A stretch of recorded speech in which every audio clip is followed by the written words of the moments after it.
I am joined by Robert Griffin III, James White, Field Yates Meanakeims. All right, so first play we're going to look at, 2nd and 2, one of the Patriots' first offensive plays.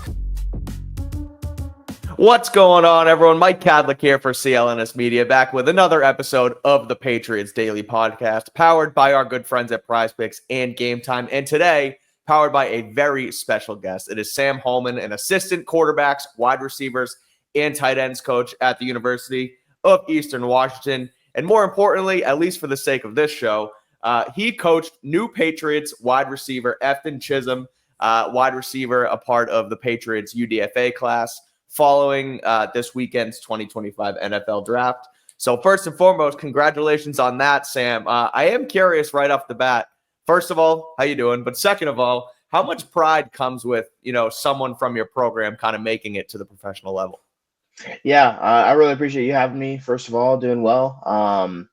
But yeah, I mean, Eastern, especially at the wide receiver spot, has had a really long history of sending guys into the league. I mean, obviously, you guys have Kendrick Bourne, and then Cooper Kupp, other guys along the way have had a lot of success. So it's really, really cool to kind of be a part of that continuing legacy of putting guys at that highest level. Yeah, for sure. And it's funny you mentioned that too with the history, because Kendrick Bourne is obviously a high energy, kind of high character guy in the locker room. Cooper Kupp speaks for himself as far as the professional he's been. So before we get into the football stuff, for Patriots fans, what should they know about the kind of person they're getting in Efton Chism here? Yeah, I mean, Efton, so a little bit of background on how I got into Eastern. I went to school there 21, 22, which those are Efton's first couple years with the program, and then I got into on the coaching staff in 23 and 24. Okay. So just seeing that from a bunch of different perspectives, the guy is a consummate leader. He's going to work harder than anybody. We kind of had talk about that tradition of success at the wide receiver spot. A lot of that is kind of the culture we've built up there over the years. Our veteran guys, and Efton was one of the biggest leaders among those guys, were get into the facility at 5 or 6 in the morning, catching hundreds of balls every day on the jugs machine, just working on routes, breaks, really honing their craft. And then I think from an on-field perspective and off-field perspective, Efton, he's gonna lead guys. He does that. The kind of the cool thing about him is he really does that by example. There have been times over the last couple seasons where it's kind of been late. I've been in the locker room, doing whatever, kind of finishing up for the day, and he's been in there. He's going in and closing the equipment, the storage areas over each locker, and just kind of going around and doing that. He's the last guy in there, first guy in the morning. And then once we got out on the practice field, he's high energy.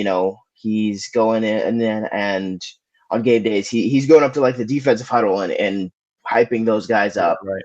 And you do, that's really cool to see that. I think he's also willing to do whatever it takes to help the team, whether it's blocking in the run game. You could put him out there at scout gunner, and he's gonna give it his all, give 100%.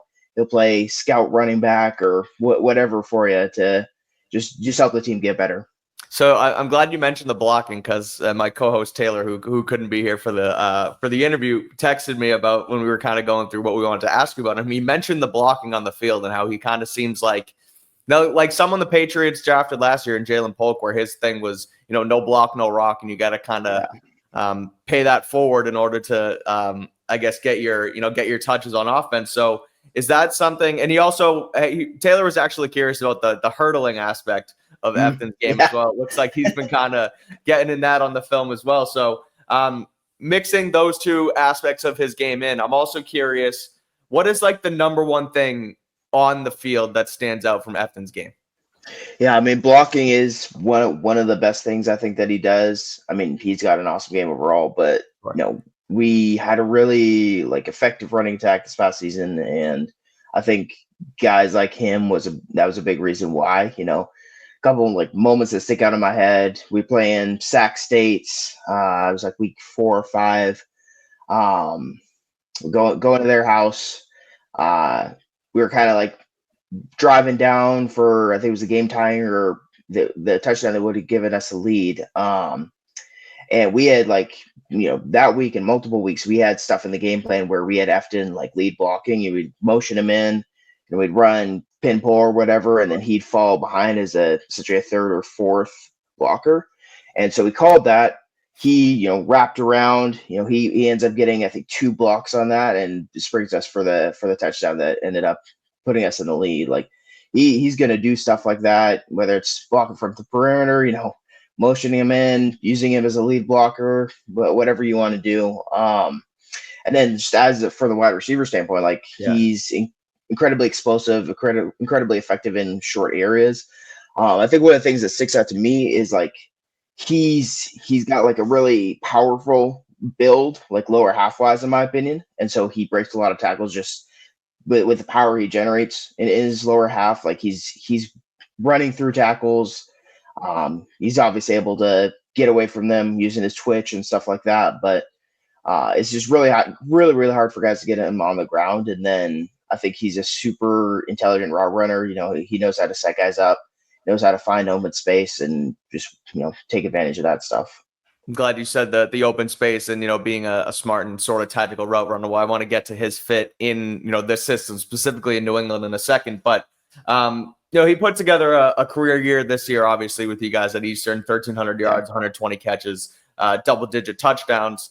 He's been there for 5 seasons. I know that you said you'd only been there sort of for the latter half, but I guess what improvements do you think he was able to kind of garner and make season over season to get him to the dominant career year that happened this year for you guys? He's kind of interesting because he really came in and was contributing like from his freshman year, right away. I believe it was 2021, which was like COVID was going on. So we had a spring season and then a fall season as well. And in both of those, he was putting up numbers and he was getting the ball.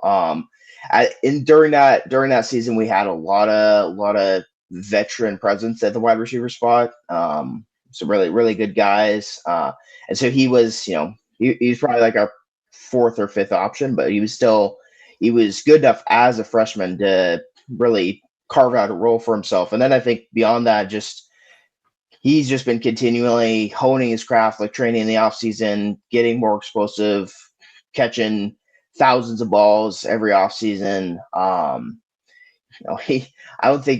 don't remember him ever dropping a pass in the time I've been here. Even when I think back on one-on-ones in practice, like it almost never happens. And so I think that's a testament to the work he's put in. But he's continually like making those incremental improvements, and kind of he's built those up to really put him where he is now. It's good to know. I mean, the drops, not that it was a huge thing in New England specifically, but you kind of look at scouting reports and what guys want to, guys that want to come in. And we talked about, 8, 10, 15 guys this season, just because the Patriots room has been kind of so barren. And, a lot of the things is like guys with concentration drops. And it's like, you don't want to have that. And so to have steady hands, which is something, Efton clearly has, could potentially help this team. And I kind of want to go off that with the Patriots now. I know you're focused mostly on, Eastern Washington football, but as the Patriots sit right now, they bring in a guy in Stephon Diggs. They drafted 2 guys last year. They also drafted Kyle Williams this year from Washington State. And ironic that they're both coming from the Northwest over there down here. But, just curious how you think that Efton's game on and off the field might fit in with a Mike Vrabel head coach team, as well as a Josh McDaniels coached offense, where, you mentioned the finding space in zones and understanding where the quarterback wants guys and things like that. Like, this kind of seems like an ideal fit for a guy like him to kind of come in here and come on, I guess come in as the next generation of Patriots. But how do you see it? And, I guess what from his game, I know we kind of mentioned on and off the field already, but what do you think makes him a fit for this team specifically in New England? Yeah, so it's kind of interesting. Obviously when we're in our season, we aren't following the NFL as closely, as some people do. But one of the things, once we got to the end of the season and, we knew Efton was kind of get ready to potentially be drafted, potentially sign as a free agent, I immediately looked up where Josh McDaniels was offensive coordinator, because I knew that like his style of play is very, very fitting, I think, for what McDaniels has done in the past. Just in terms of guys who can fit in at the slot, be dependable weapons for the quarterbacks, just find open space, attack underneath coverage. And then I think from a personality standpoint, I think Efton will fit in really, really well with, obviously being on the outside looking in, but what like Mike Vrabel and those guys, like the culture they want to build of just toughness and hard work. I mean, that fits Efton to a T, in my opinion. It certainly sounds like it so far. I mean, just what we've heard already from veteran mini camps and things of that nature. Not that every team in the NFL isn't a hardworking crew, but just the difference from last year one of Gerard Mayo compared to this year, a veteran head coach and Mike Vrabel kind of bringing things on. So it certainly sounds like Efton will be a fit there. Want to wrap it up with this. We've talked him up, as we should. That's kind of the purpose of the show. But what is something in your mind that Efton is trying to improve on in his game, and what he should or could improve on as he gets to the next level in the NFL? Yeah. I mean, I think number one is just, and I'm sure this is for every rookie getting in the NFL, just learning the playbook and kind of, fitting into his spot there. Other than that, I mean, I know that he is going to be working, constantly kind of doing what we were talking about, just trying to improve during the offseason. I think that getting like some, big splash plays at the NFL is, I think, something he would want to do. He was obviously one of our most explosive players during the last season. He doesn't, I would say his game isn't built around his long speed. And so I think that might be something he focuses on potentially improving in the offseason. Just to kind of add an extra element to his game, because, he's got the short area explosiveness, twitchiness. It's just kind of adding that on and kind of developing a new way to create after the catch and create down the field. That's probably the top way I would that I would say. I'm glad you mentioned the speed, because that's sort of what came to mind. Again, it's the quick, not necessarily fast type of player, but then again, the route running, the precision, obviously the hands, the dependability seems like the ideal fit with what the Patriots have done in the past. So yeah, we're super excited to have him. Sam, thank you so much for joining me here. I know you've sort of done some media writing stuff as well. I don't know if you're still in that realm, but for our viewers, if you're still kind of trying to pump that stuff out there, let them know where they can find you, and also what we can look forward to with the Eastern Washington football team coming up next season as well. Yeah. So I don't write as much anymore. That's kind of just being busy with working with the football team.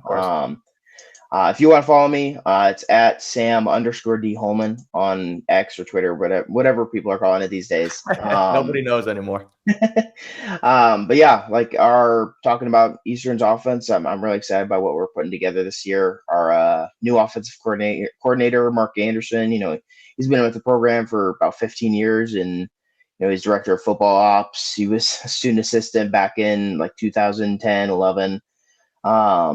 And he was most recently tight ends coach, but I think he's been doing an awesome job.